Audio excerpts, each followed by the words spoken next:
সদৌ অসম ছাত্ৰ সন্থা অসম উন্নতি সভা আৰু অসম সেনাৰ আহ্বানত আজি সমগ্ৰ অসমৰ জিলা সদৰসমূহত ড্ৰাগছ বিৰোধী সজাগতা সমদল ৰূপায়ণ কৰা হৈছে আৰু এই কাৰ্যসূচীৰ যোগেদি আমি ড্ৰাগছৰ বিৰুদ্ধে অসমৰ ৰাইজক মাৰ বান্ধি থিয় দিবৰ কাৰণে আমি আহ্বান জনাইছোঁ আৰু নতুন প্ৰজন্মক বিপথে নিবৰ কাৰণে যি এই অবৈধ ড্ৰাগছৰ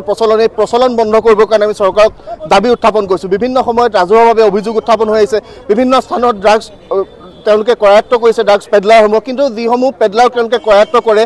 এখন কঠোৰ আইন নথকাৰ ফলতে এই পেডলাৰসমূহ পুনৰ মুকলি হৈ আহি তেওঁলোকে পুনৰ সেই একেটা কামতে নিয়োজিত হোৱা পৰিলক্ষিত হৈছে। এখন কঠোৰ আইন বলবৎ কৰিবৰ কাৰণে আমি চৰকাৰক দাবী জনাইছোঁ। তাৰ লগে লগে বিভিন্ন সময়ত অভিযোগ উত্থাপন হৈ থাকে যে পুথি খলিহনাসমূহ চৰকাৰে বা আৰক্ষী প্ৰশাসনৰ জালত পৰে, কিন্তু ৰৌ বৰালিসমূহ জালত নপৰে। ৰৌ বৰালিসমূহক জালত পেলাবৰ কাৰণে চৰকাৰৰ যিটো স্মাৰ্ট আৰক্ষী বিভাগ আছে, তেওঁলোকৰ চোৰাংচোৱা বাহিনী আছে, অসম চৰকাৰৰ গৃহ বিভাগ মুখ্যমন্ত্ৰী ডক্টৰ হিমন্ত বিশ্ব শৰ্মাই নিজেই নেতৃত্ব লৈ আছে আৰু তেখেতে বিভিন্ন সময়ত জনচক্ষুত তেওঁলোকে তেওঁৰ এডভাৰটাইজ দিবৰ কাৰণে, তেওঁ যিহেতু এডভাৰটাইজ দিয়াত খুব পাকৈত, তেখেতে এডভাৰটাইজ দিবৰ কাৰণে মাজে মাজে ড্ৰাগছ জ্বলোৱা কাৰ্যসূচীত অংশগ্ৰহণ কৰিলে নহ'ব, ড্ৰাগছ যাতে সমূলঞ্চে অসমৰ পৰা উৎখাত হয়, ড্ৰাগছ যাতে অসমৰ পৰা নোহোৱা কৰিব পৰা এটা ব্যৱস্থা কৰে, নহ'লে উত্তৰ পঞ্জাৱৰ দৰে ব্যৱস্থা যাতে অসমত নহয়, নতুন প্ৰজন্ম যাতে বিপথে নাযায়, তেনেকুৱা এটা ব্যৱস্থা কৰিবৰ কাৰণে কঠোৰৰ পৰা কঠোৰতম ব্যৱস্থা গ্ৰহণ কৰিবৰ কাৰণে আমি চৰকাৰক দাবী জনাইছোঁ। আৰু আজি আমি য'ত কাৰ্যসূচী ৰূপায়ণ কৰি আছোঁ শিৱসাগৰ জিলা, এই শিৱসাগৰ জিলাৰ হালুৱাটিঙেদি ম্যানমাৰৰ পৰা অহা ড্ৰাগছ সৰবৰাহ হোৱাৰ ৰাজহুৱা অভিযোগ আছে, যি সময়ত দেশৰ গৃহ বিভাগে এটা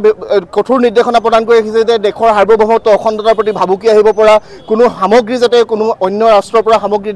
দেশৰ মাজেৰে পৰিবহণ নহয়। কিন্তু অসমৰ এই হালুৱাটিঙেদি যি অবৈধ ড্ৰাগছ আৰু চুপাৰীৰ সৰবৰাহ হৈ আছে, কোনোবা এটা অদৃশ্য শক্তিৰ সাহসত কোন এইসমূহ মধ্যভোগীয়ে এই গোটেই ব্যৱস্থাপনা চলাই থাকিবৰ কাৰণে সক্ষম হৈছে তাক উলিয়াবৰ কাৰণে, আৰু যিসমূহ অসমৰ সৰ্বত্ৰে প্ৰচলিত হৈ থকা ড্ৰাগছ ক'ৰ পৰা আহিছে তাক উলিয়াই তেওঁলোকক সমূলঞ্চে উৎখাত কৰিবৰ কাৰণে আমি হিমন্ত বিশ্ব শৰ্মা ডাঙৰীয়াক প্ৰত্যাহ্বান জনাইছোঁ।